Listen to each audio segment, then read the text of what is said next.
Instagramdan savol tushyapti. Erkak kishi aliment har oyda to'lab boraman deyapti. Vaqtida to'lab boraman, ta'minotlarini qilib boraman bolani. Lekin menga bolani ko'rsatmaydi ayol. Bu ayolga nisbatan qonunchilikda bir chora bormi degan savol tushdi.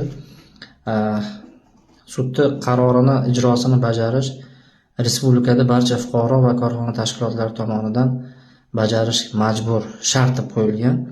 Endi agar bolani ko'rish bo'yicha siz sudga murojaat qilgan bo'lsangiz, fuqarolik sudi hal qilib qarori chiqqan bo'lsa, aytaylik, haftasiga bir marta yoki 2 haftada bir marta ko'rishlik bo'yicha qaror chiqardi. Lekin bolani onasi sizga ko'rsatishdan bosh tortyapti. Unda nima qilish kerak? Unda siz Majburiy ijro byurosiga ariza bilan murojaat qilib, sudning qarorini ijrosi bajarilmayotganligi va o'sha ayol tomonidan bolani sizga ko'rsatmayotganligi haqida yozib, murojaat qilib, qonuniy chora ko'rishlikni so'raysiz. Majburiy ijro byurosi tomonidan ushbu arizaga asosan, qonunchilikka asosan, aytaylik, o'sha Ma'muriy javobgarlik to'g'risida kodeksda tegishli moddasida javobgarlik masalasi ko'rsatib o'tilgan.